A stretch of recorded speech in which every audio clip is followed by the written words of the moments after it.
बालकृष्ण लाल की जय। श्रीमद् द्वारिकाधीश की जय। श्री राजा रणछोड़ की जय। श्री राधा पुरुषोत्तम भगवान की जय।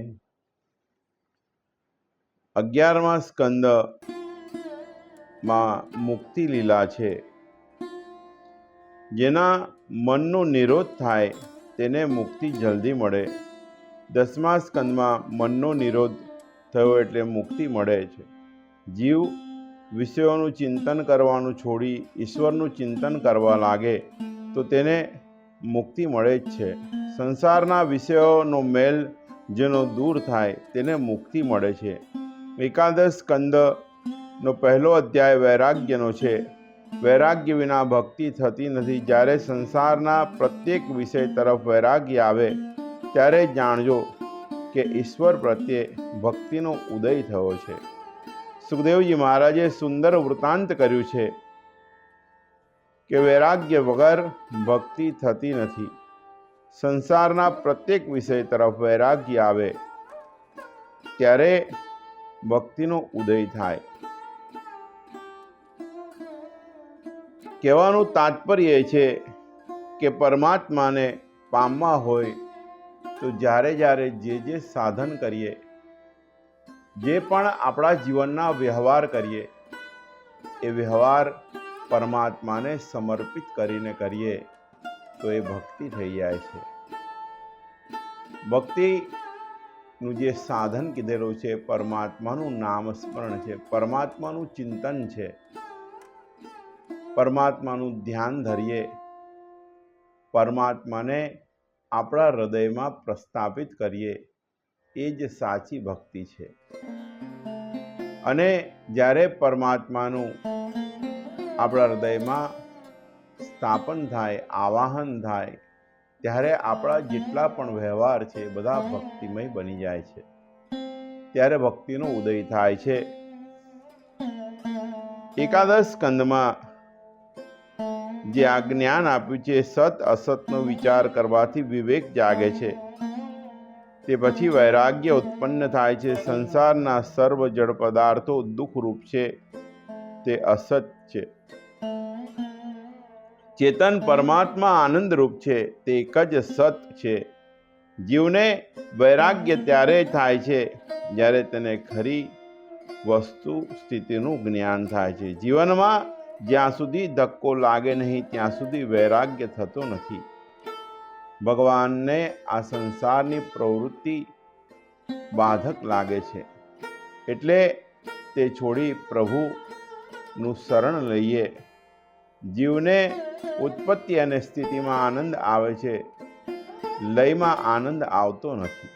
ભગવાને લયમાં પણ આનંદ આવે છે કારણ કે ભગવાન આનંદરૂપ છે। ભગવાન સર્વ જાણે છે છતાંય બોલતા નથી। 11 સ્કંદના બીજા અધ્યાયમાં ઉપદેશ શરૂ થાય છે। એક દિવસની વાત છે, વસુદેવને ત્યાં નારદજી પધાર્યા છે।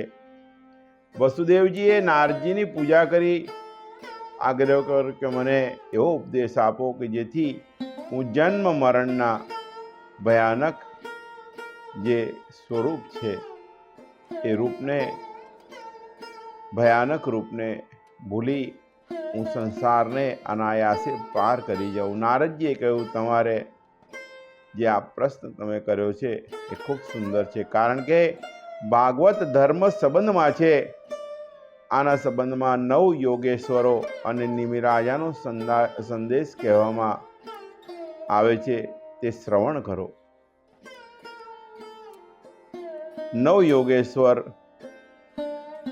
જે જ્ઞાન છે શ્રવણ કરવા કહે છે। નિમિરાજા સાથેનો આ સંવાદ છે। આ જીવ અંશ છે, શ્રી કૃષ્ણ અંશી છે। જીવ ઈશ્વરનો અંશ છે અને અંશ અંશીને મળી જાય ત્યારે શાંતિ મળે છે। ઈશ્વરમાં એ અંશ મળે, જીવ ઈશ્વર સાથે એક બને ત્યારે કાળનો એ નોકર બની જાય છે અને કાળ જે છે એને કંઈ કરી શકતો નથી. કાળ સર્વના માથે છે, તેમાંથી છૂટવા કાળના પણ કાળ શ્રી કૃષ્ણના શરણે જાઓ. દરેક કાર્ય શ્રી કૃષ્ણની આજ્ઞા માનીને કરો તો તે ભક્તિ બને છે. પ્રત્યેક વસ્તુમાં ઈશ્વર છે એમ માની વ્યવહાર કરવો. આ બધું જ જળ ચેતન જગત ઈશ્વરમય છે એમ માનવાથી શાંતિ પ્રાપ્ત થાય છે.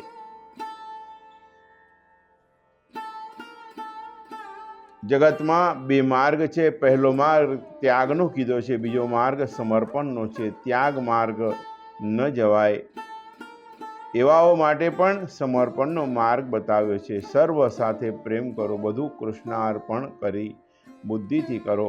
અથવા હું કાંઈ કરતો નથી, કોઈ મારું નથી એમ માની સર્વનો ત્યાગ કરી એક ઈશ્વર સાથે પ્રેમ કરો. સર્વ કાર્ય ભગવાન નારાયણને સમર્પણ કરે એ જ છે સરળ અને સીધો ભાગવત ધર્મ. આ પ્રમાણે જે પ્રતિક્ષણે એક એક વૃત્તિઓ દ્વારા ભગવાનના ચરણ કમળનું ભજન કરે છે તેને ભગવાન પ્રીતિ, પ્રેમમય ભક્તિ, સંસાર ઉપર વૈરાગ્ય અને ભાગવત સ્વરૂપનો અનુભવ એ ત્રણેય એકી સાથે પ્રાપ્ત થાય છે. આત્મ સ્વરૂપ ભગવાનના સમસ્ત પ્રાણીઓના આત્મરૂપ નિયંતા રૂપે સ્થિત છે, જે સર્વત્ર પરિપૂર્ણ ભગવત સત્તાને જ જુએ છે અને સર્વ ભાગવત સ્વરૂપ છે. એ જ પ્રમાણે જેનો અનુભવ છે, આવી જેની દ્રષ્ટિ સિદ્ધ થાય છે તેને ભગવાનનો પરમ પ્રેમી અને ઉત્તમ ભાગવત ભક્ત સમજવો. ત્યાર પછી ત્રીજા યોગેશ્વર અંતરિક્ષ માયાના લક્ષણો બતાવે છે. એના પછી પાંચમા યોગેશ્વર નારાયણ ભગવાનનું સ્વરૂપ બતાવ્યું છે. ત્યાર પછી છઠ્ઠા યોગેશ્વરે અહિહોત્રાને કહ્યું છે. સાતમા યોગેશ્વર દ્રુમિલ ભગવાનની લીલાઓનું વર્ણન કરે છે. આઠમા યોગેશ્વર ચમસે ભક્તિહીન પુરુષોનું ગતિનું વર્ણન કહ્યું છે. ભક્તિહીન પુરુષો નરકમાં જાય છે. તે પછી કરજા ભજન નામના નવમા યોગેશ્વર એ પરમેશ્વરની પૂજા વિધિ બતાવે છે. છેવટે નારદજી કહે છે, વસુદેવજી બહુત ગઈ, થોડી રહી, સમય થોડો છે, કામ ઘણું કરવાનું છે. શ્રી કૃષ્ણ મારો છોકરો છે તેવી ભાવના ન રાખો, એ સાક્ષાત પરમાત્મા છે. આ બાજુ દેવોએ ભગવાન પાસે પ્રાર્થના કરી, પ્રભુ આપ સ્વધામ પધારો. પ્રભુએ કહ્યું, મારે પણ આ પૃથ્વીનો ત્યાગ કરવો છે. દ્વારકામાં અપશુકન થવા લાગ્યા છે. વૃદ્ધ યાદવ ભગવાન પાસે આવ્યા, કહ્યું, પ્રભુ અમને ઋષિઓનો શ્રાપ થયો છે, હવે અહીં રહેવું ઇષ્ટ નથી, માટે આપણે પ્રવાસ ક્ષેત્રમાં જઈએ. આ સાંભળી સર્વ પ્રવાસ જવાની તૈયારી કરવા લાગ્યા. ઉદ્ધવે વાત સાંભળી. ઉદ્ધવજી સમજી ગયા કે યાદવનો સંહાર કરી ભગવાન આ લોકનો પરિત્યાગ કરશે. ઉદ્ધવજી ભગવાન પાસે આવ્યા, કહેવા લાગ્યા, હું આપને શરણે આવ્યો છું. તમારા વિરહમાં હું કેવી રીતે જીવી શકીશ? પ્રભુ તમે જોશો ત્યાં હું તમારી સાથે આવીશ. ભગવાન ઉદ્ધવને કહે છે કે ઉદ્ધવ, તું મારી સાથે આવ્યો ન હતો અને મારી સાથે જઈશ નહીં. ઉદ્ધવ કહે છે કે હું તને માર્ગદર્શન કરીશ. ઉદ્ધવ, આ બધો સપનાનો ખેલ છે, ભ્રમ છે. સંસાર અસત્ય છે, આત્મા સત્ય છે એમ કહી ત્યાગ સંન્યાસનો ઉપદેશ ઉદ્ધવજીને ભગવાને આપ્યો છે. ઉદ્ધવે આ વાત સાંભળી છે. ઉદ્ધવે સર્વ જ્ઞાન પરમાત્મા પાસે મેળવ્યું છે. ભગવાન કહે છે, ઉદ્ધવ મેં તો તારા ઉપર કૃપા કરી, મનુષ્ય જન્મ આપ્યો એ ઓછી કૃપા નથી.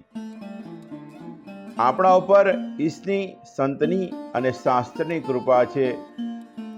હવે તું જ તારી ઉપર કૃપા કર. ઉદ્ધવ, તારો ઉદ્ધાર તું જાતે કરજે. તું જ તારો ગુરુ થા. આત્માનો ગુરુ રાત્મને પુરુષાય વિવસેતઃ. આત્મા જ આત્માનો ગુરુ છે. ઉદ્ધવ, મેં તારા ઉપર કૃપા કરી, પરંતુ હવે તું તારી જાત ઉપર કૃપા કર. તું તારો ગુરુ બની અને તારું જીવન સુધારવા પ્રયત્ન કર. મારા સિવાય જે દેખાય છે તે મિથ્યા છે એમ માની સર્વમાં ઈશ્વરના દર્શન કરજે. ઉદ્ધવ, તું તારું ધન હું માગતો નથી, હું તારું મન માગું છું. તારું મન મને આપ. ઉદ્ધવ પ્રાર્થના કરે છે, પ્રભુ મને આત્મતત્વનો ઉપદેશ આપો. આપના વગર કોણ તે ઉપદેશ કરી શકશે? ભગવાન કહે છે, અનેક પ્રકારના શરીરોનું મેં નિર્માણ કર્યું છે, પરંતુ તે સૌમાં મનુષ્ય શરીર મને અત્યંત પ્રિય છે. આ મનુષ્ય શરીર ઈશ્વરનો સાક્ષાત અનુભવ કરી શકે છે. આ સંબંધમાં અવધૂત દત્તાત્રેય અને યદુરાજાના સંવાદ વિશે ભગવાન કહે છે.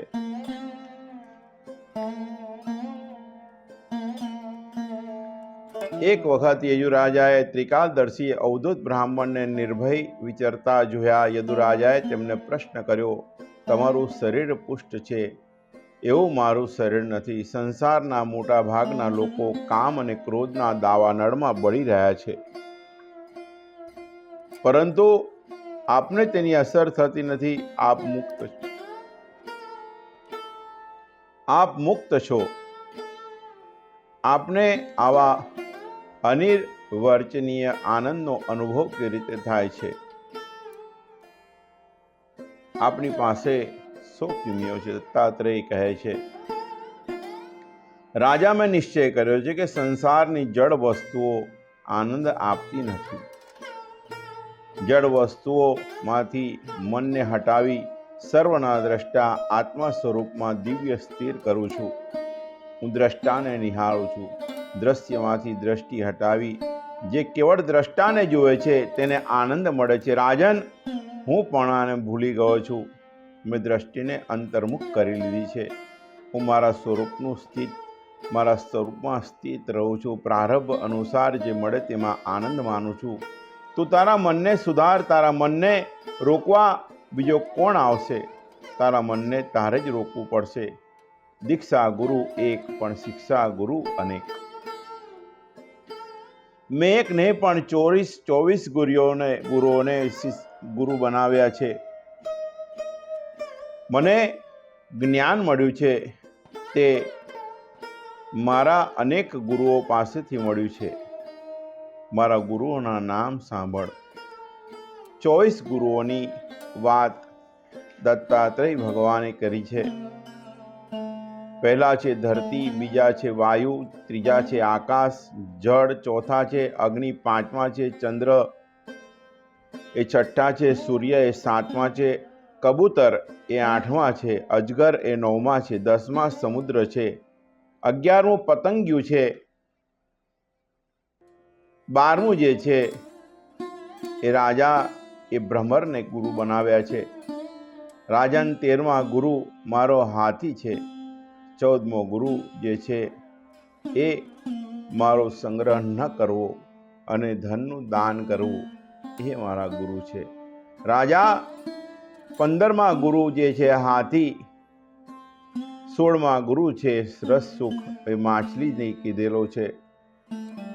17મા ગુરુ એ વેશ્યાને બનાવેલી છે. 18મા ગુરુ એ ટીટોળી પક્ષીને બનાવે છે. 19મો ગુરુ બાળકને કીધેલો છે. બાળક પાસેથી નિર્દોષતા શીખવા કીધું છે. 20મો ગુરુ વસ્તીમાં રહેવાથી કજિયો થાય એટલે સાધુનો એકાંતવશ સેવો જોઈએ. એ કુંવારી કન્યા એ મારી ગુરુ છે. બાણપણ છે, બાણ બનાવનાર લુહાર છે, એ મારો ગુરુ છે. 21મો ગુરુ છે સર્પ, એ પણ મારો ગુરુ છે. 22મા ગુરુ છે. 23મા ગુરુ કરોડિયો છે. પોતાના મુખમાંથી લાડ ઉત્પન્ન કરે, તેને સાથે સતત રમે અને છેવટે લાડ પોતે જ ગળી જાય. ઈશ્વર પોતાની માયાથી સૃષ્ટિ રચી અને અંતે તેનો સંહાર કરે છે. 24મો ગુરુ એક કીડો છે.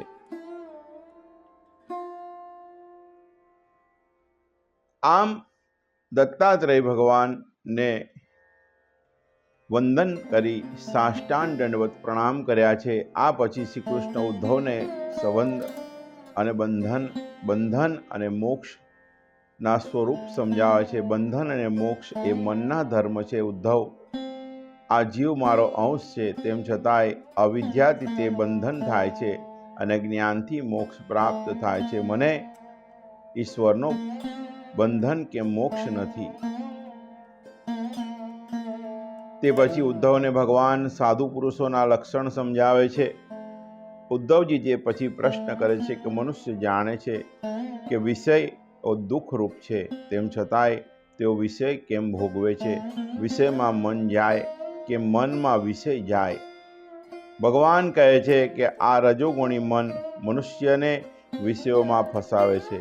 પ્રથમ મન વિષયોમાં જાય અને તે વિષયો મનમાં વિરાજે. વિષયોનું ચિંતન બાધક છે. મનનો ઈશ્વરમાં લય કરવો એ જ મહાન યોગ છે. તે પછી ભગવાને ધ્યાન યોગ વિધિ બતાવ્યો છે. ઉદ્ધવ, ધ્યાનના બે પ્રકાર છે. એક અંગના ચિત્તને ધ્યાન કહે છે અને સર્વ અંગના ચિત્તને ધારણા કહે છે. ત્યાર પછી ભગવાને જ્ઞાન યોગ, નિષ્કામ કર્મયોગ અને ભક્તિ યોગ કહ્યો. ઉદ્ધવને આજ્ઞા કરી કે હવે અહીંથી તું અલકનંદા નદીના કિનારે જા. તું બદ્રિકાશ્રમ જા. ત્યાં ઇન્દ્રિયોનો સંયમિત કરી એકાગ્ર બુદ્ધિ કરી મેં આપેલા બ્રહ્મજ્ઞાનનું ચિંતન કર અને મારામાં ચિત્ત સ્થાપજે, એટલે તું મને પામીશ. બદ્રિકાશ્રમ એ યોગ ભૂમિ છે. ત્યાં પરમાત્મા સાથે જલ્દી યોગ સિદ્ધ થાય છે. ઉદ્ધવે પ્રાર્થના કરી કે તમે મારી સાથે આવો. ભગવાન કહે છે, ઉદ્ધવ, આ શરીરથી હવે હું તારી સાથે આવી શકીશ નહીં, પણ ચૈતન્ય ક્ષેત્ર રૂપે હું તારી સાથે જ છું. બાકી એ માર્ગે એકલા જ આવવાનું છે અને એકલા જ જવાનું છે. કોઈ સાથે આવતું નથી, કોઈ સાથે આવી શકતું નથી. આ સંસારના સર્વબંધનનો જૂઠા છે. પરમાત્માનું સતત સ્મરણ રહે એ જ સિદ્ધિ છે. તે પછી દ્વારકાનાથે ઉદ્ધવને ચરણ પાદુકા આપી. ઉદ્ધવને થયું કે હવે હું એકલો નથી, મારા ભગવાન મારી સાથે છે. ઉદ્ધવ બદ્રિકાશ્રમ આવ્યા છે. ઉદ્ધવને સદગતિ મળી. ઉદ્ધવ કૃતાર્થ થયા છે. પછી એક અધ્યાયમાં યાદવોના સંહારની કથા કહી. દ્વારકા લીલાની સમાપ્તિ થઈ. તે જ વખતે પંઢરપુરમાં પુંડરીક નામનો ભક્ત થયો. પુંડરીકને કૃતાર્થ કરવા દ્વારકાનાથ વિઠ્ઠલનાથ થયા છે. શ્રી કૃષ્ણ સાક્ષાત પરમાત્મા છે, સ્વયં ભગવાન છે. દ્વારિકાથી તેઓ પુંડરીક માટે પંઢરપુર આવ્યા છે. આજે તેઓ પંઢરપુરમાં વિઠ્ઠલનાથ તરીકે વિરાજે છે. એકાદશ સ્કંદનું વાગ્મય પુષ્પ ભગવાન શ્રી કૃષ્ણના ચરણમાં અર્પણ કરી આપણે દ્વાદશ સ્કંદમાં આગળ વધીએ છીએ. બોલીએ શ્રી બાલકૃષ્ણલાલ કી જય, શ્રીમદ દ્વારિકાધીશ કી જય, શ્રી રાજારણ છોડ કી જય, શ્રી રાધા પુરુષોત્તમ ભગવાન કી જય. એકાદશ સ્કંદનું વાગ્મય પુષ્પ ભગવાનના ચરણમાં અર્પણ કરી આપણે દ્વાદશ સ્કંદમાં આગળ વધી રહ્યા છે. દ્વાદશ સ્કંદમાં આશ્રય લીલા છે. ભાગવતનું પ્રતિપાદ્ય તત્વ એ આશ્રય છે. આશ્રયનો અર્થ એ થાય છે કે અંતકરણમાં નિર્ભયતા આવે અને પરમાત્માનું આશ્રય લઈએ, પરમાત્માના ચરણનું ધ્યાન ધરીએ, પરમાત્માનું ચિંતન કરીએ, પરમાત્માનું નામ સ્મરણ કરીએ. એના થકી આંતરિક જે પણ ભય હોય છે દૂર થાય છે અને જ્યારે પરમાત્માના શરણનું આશ્રય કરીએ ત્યારે પરમાત્માની પ્રીતિ અને પરમાત્મા સ્વયં જીવને પ્રાપ્ત થાય છે, જીવનો ઉદ્ધાર થાય છે. આશ્રય લીલા એ દ્વાદશ સ્કંદમાં છે. પ્રતિપાદ્ય તત્વ એ આશ્રય છે. તે પછી પરીક્ષિત રાજા પ્રશ્ન પૂછે છે કે આ પૃથ્વી પર કોનું રાજ થયું અને કોનું રાજ્ય થશે તે મને કહો. સુખદેવજી મહારાજ વર્ણન કરે છે, જરાસંઘના પિતા બૃહદરથના વંશમાં છેલ્લો રાજા પુરંજય થશે. તેના મંત્રીનું નામ હતું સુનક. તે પોતાના સ્વામીને મારી પોતાના પુત્ર પ્રબોધને ગાદી પર બેસાડશે. તે પછી આ ભારતખંડમાં નંદ, ચંદ્રચૂડ વગેરે રાજા થશે. તે પછી અશોક નામનો રાજા રાજ્ય કરશે. ત્યાર પછી 8 યવન અને 10 ગોરા રાજાઓ રાજ્ય કરશે.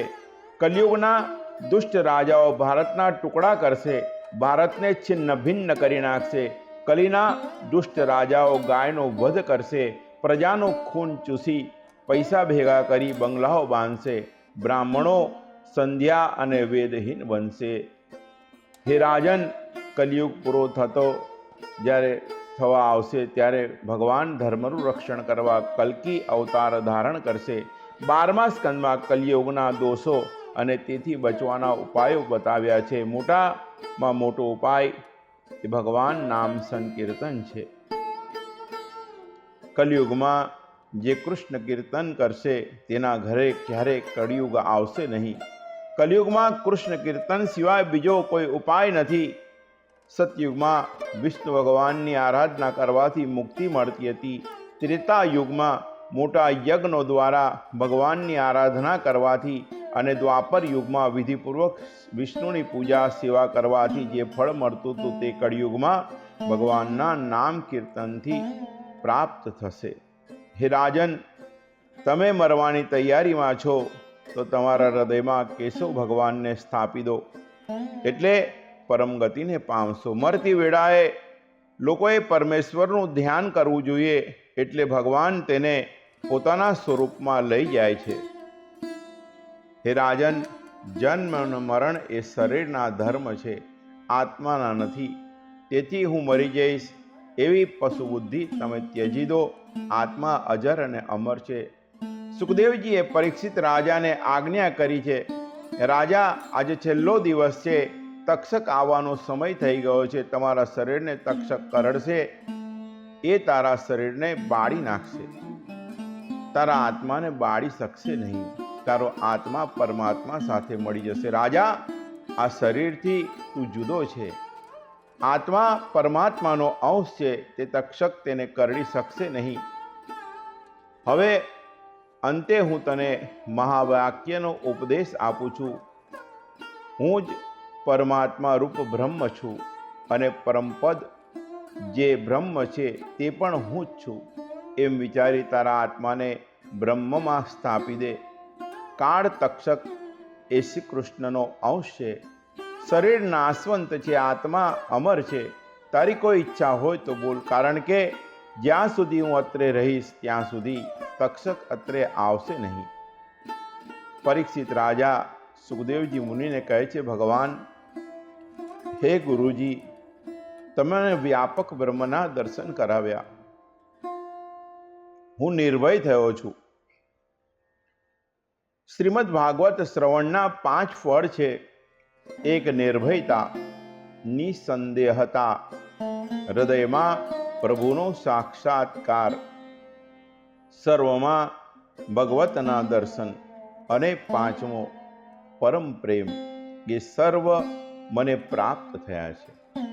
પરીક્ષિત રાજાએ સુંદર કીધેલું છે કે પહેલી મારામાં નિર્ભયતા આવી છે. મૃત્યુ આવે એનો ડર રહ્યો નથી. નિસંદેહતા, મને મોક્ષ મળશે, મને પરમાત્માના ચરણમાં સ્થાન મળશે. એ નિસંદેહતા, કોઈ સંદેહ રહ્યો નથી. હૃદયમાં પરમાત્માનો નિવાસ થયો છે. સર્વમાં જેટલા પણ ત્યાં બેઠેલા દરેકમાં એમને પરમાત્માના દર્શન થઈ રહ્યા છે. અને પરમ પ્રેમ, આંતરિક જ્યારે ભાવ, હૃદય જ્યારે ખૂબ ખુશ થાય ત્યારે દરેક પ્રત્યે હૃદયમાં પ્રેમ જાગૃત થાય છે, પ્રભુ પ્રત્યે પ્રેમ જાગૃત થાય છે. આ 5 ફળ એ શ્રીમદ ભાગવતના કીધેલા છે. કહે છે કે હે ભગવાન, હે ગુરુદેવ, ભાગવતનો પ્રથમ સ્કંદ સાંભળી મને પરમાત્માના જમણા ચરણના દર્શન થયા. બીજો સ્કંદ સાંભળી પરમાત્માના વામ ચરણના દર્શન થયા. ત્રીજો અને ચોથો સ્કંદ સાંભળી પરમાત્માના બંને હસ્તના દર્શન થયા. પાંચમો અને છઠ્ઠો સ્કંદ સાંભળી પ્રભુના બે સાથળના દર્શન થયા. સાતમો સ્કંદ સાંભળી ભગવાનના કટિભાગ, આઠમો અને નવમો સ્કંદ સાંભળી પ્રભુના વિશાળ વૃક્ષ સ્થળના દર્શન થયા છે. દસમો સ્કંદ સાંભળી પ્રભુના મુખારવિંદના અને બે નયનોના દર્શન થયા છે. એકાદશ સ્કંદ સાંભળી શ્રીનાથજી હાથ ઊંચો કરી અને મને દેખાય છે. દ્વાદશ સ્કંદની કથા સાંભળી મને લાગે છે કે મારા ઠાકોરજી બે હાથ ઊંચા કરી મને બોલાવે છે.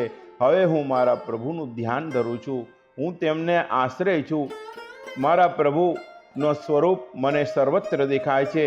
હવે હું ભગવાન પાસે જવાનો છું, હું કૃતાર્થ થયો છું. ગુરુદેવ, જો તેઓ મને બોલાવી રહ્યા છે, મહારાજ તમે કથા નથી કરી પણ મને કૃષ્ણના દર્શન કરાવ્યા છે. આખું જગત બ્રહ્મરૂપ છે તેવા દર્શન આપે મને કરાવ્યા છે. તક્ષક જગતથી જુદો ક્યાં છે? તક્ષક પણ બ્રહ્મરૂપ છે. તમારા ચરણમાં હું વારંવાર વંદન કરું છું, વંદન કરું છું. આપે મારો જન્મ જે છે એ સિદ્ધ કર્યો છે. આપે મારા પર મહાન કૃપા કરી છે. ગુરુદેવ, આપના ચરણમાં હું વારંવાર વંદન કરું છું. સુખદેવજી કહે છે, રાજા તું કૃતાર્થ થયો છે. રાજા, તારા લીધે મને કૃષ્ણ કથા કરવાનું મળ્યું. રાજા, તારા લીધે મને પ્રેમમાં તન્મયતા થઈ. મારા હૃદયમાં શ્રી કૃષ્ણ આવીને વિરાજ્યા છે. રાજા, આગળનો પ્રસંગ જોવાની મારી ઈચ્છા નથી. રાજા, હજુ તારા મનમાં કોઈ શંકા હોય તો મને પ્રશ્ન કર. રાજા, હું બ્રહ્મનિષ્ઠ છું. તક્ષક અત્રે આવશે અને મારી નજર તેના પર પડશે તો તક્ષકનું ઝેર પણ અમૃત બની જશે. પરીક્ષિતે ગુરુદેવને વંદન કર્યા, વારંવાર વંદન કર્યા. મારા મનમાં હવે કોઈ શંકા નથી. ગુરુદેવ, તમારા પ્રતાપે હું નિર્ભય થયો છું, નિર્લેપ થયો છું. સુખદેવજી રાજાને પૂછે છે, હવે હું જાઉં છું, કારણ કે જ્યાં સુધી હું અત્રે હાજર હોઈશ ત્યાં સુધી તક્ષક અહીં આવશે નહીં. પરીક્ષિત કહે છે, ગુરુદેવ, આપની એક વખત હું પૂજા કરું, તે પછી આપને જે કરવું હોય તે આપ કરો. પરીક્ષિત રાજાએ સુખદેવજી મહારાજની પૂજા કરી છે. સુખદેવજીએ પરીક્ષિત રાજાના મસ્તક ઉપર પોતાનો વરદ હસ્ત પધરાવ્યો છે. તે જ વખતે પરીક્ષિતને પરમાત્માના દર્શન થયા, પરમાત્માનો સાક્ષાત્કાર થયો. જીવ અને બ્રહ્મ એક થયા. મોટા મોટા ઋષિઓ આ સભામાં બેઠા છે. તેમને પરમ આશ્ચર્ય થયું. વ્યાસજી વિચારે છે કે ભાગવત મેં મારા પુત્રને ભણાવ્યું, પણ તેનું તત્વ સુખદેવજી જે સમજ્યા તેવું તો હું પણ સમજ્યો નથી. સર્વ ઋષિઓ માન આપે છે. રાજા પરીક્ષિતના શરીરમાંથી એક જ્યોતિ નીકળી, એ મહાજ્યોતિ સાથે મળી ગઈ. તે પછી તક્ષક ત્યાં આવે છે અને રાજાના શરીરને કરડે છે. ધન્ય છે, ધન્ય છે પરીક્ષિતને કે કાર કરતા પહેલા જ એ ભગવાનના ધામમાં ગયા. સુતજી કહે છે, હું તે વખતે ત્યાં બેઠો હતો. પરીક્ષિતનો મોક્ષ મેં મારી નજરે જોયો. આ પ્રમાણે શ્રીમદ ભાગવતમાં સર્વ પાપોનો નાશ કરનાર, ઇન્દ્રિયોના નિયંતા ભગવાન શ્રી કૃષ્ણનું સાક્ષાત વર્ણન છે. શ્રીમદ ભાગવત કથા એ જ્ઞાન સત્ર છે. કથામાં વક્તા કે શ્રોતાથી અજાણે કોઈ પણ દોષ થઈ જાય તો મોટેથી 3 વાર બોલવાનું છે. હરે નમઃ, હરે નમઃ, હરે નમઃ. હરે નમઃ બોલવાથી સર્વ દોષો બળી જાય છે, સર્વ પાપોનો નાશ થાય છે. તે સર્વ પાપોમાંથી મુક્ત થાય છે. ભગવાન શ્રી કૃષ્ણ જેમનું નામ સંકીર્તન કરવાથી સર્વ પાપોનો નાશ થાય છે અને જેમને કરેલા પ્રણામ સર્વ દુઃખોને શાંત કરે છે, તેવા પરમાત્મા શ્રી કૃષ્ણને હું નમસ્કાર કરું છું. શ્રીમદ ભાગવત નો 12 સ્કંદ જે છે એનું વાગ્મય પુષ્પ ભગવાન શ્રી કૃષ્ણના ચરણમાં અર્પણ કરી શ્રીમદ ભાગવત કથાનું જે આયોજન છે એ આજે અહીંયા આપણે પરિપૂર્ણ કરીએ છીએ. પરમાત્માએ જે કૃપા કરી, પરમાત્માની દયાથી આજે શ્રીમદ ભાગવતની આ કથા સંપૂર્ણ થઈ રહી છે. ભગવાનના ચરણમાં વારંવાર વંદન કરું છું. પરમાત્માએ કૃપા કરી અને આ જે જ્ઞાન સત્ર છે આજે સંપન્ન થઈ રહ્યું છે. યુટ્યુબના અમારા જે પણ શ્રોતાઓ છે એ સર્વને ભગવાન ખૂબ સુખી રાખે. જે મારી ટીમ છે એમને મને ખૂબ સહયોગ આપ્યો, એના માટે પરમાત્માની એ સર્વને પણ ભગવાન સુખી રાખે. અને ભગવાને જે જ્ઞાન, બુદ્ધિ અને શક્તિ આપી એ થકી આજે આ કથા આપણે સંપન્ન કરી રહ્યા છે. પરમાત્માના ચરણમાં વારંવાર વંદન. પરમાત્મા સત્કાર્ય કરાવે, બધાનું કલ્યાણ થાય એ ભાવના થકી આપણે આપણી કથા અહીંયા વિરામ આપીશું. ભગવાનની કૃપા દ્રષ્ટિ સર્વ ઉપર થાય એ જ ભગવાનના ચરણમાં પ્રાર્થના. અચ્યુતમ કેશવમ રામ નારાયણમ કૃષ્ણ દામોદરમ વાસુદેવમ હરિ શ્રીધવમ માધવમ ગોપિકા વલ્લભમ શ્રી જાનકી વિનાયકમ શ્રી રામચંદ્રમ ભજે. રામ રામ રામ રામ રામ નામ તારકમ રામકૃષ્ણ વાસુદેવ ભક્તિ મુક્તિદાયકમ શંકરાય કેશવાય દિવ્યધામ કીર્તનમ. શ્રી રામચંદ્ર ભગવાન કી જય. શ્રી બાલકૃષ્ણલાલ કી જય. શ્રીમદ દ્વારિકાધીશ કી જય. શ્રી રાજારણ છોડ કી જય. શ્રી ગિરિરાજ ધરણ કી જય. શ્યામ સુંદર શ્રી અમને મહારાણી કી જય. વલ્લભાધીશ કી જય. શ્રી આત્મકુલાંબિકા માત કી જય. શ્રી વિશ્વકર્મા ભગવાન કી જય. ઓ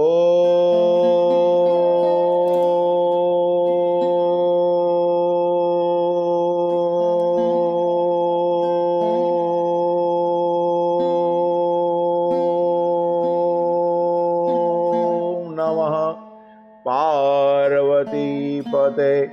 હર હર મહાદેવ. હર હર.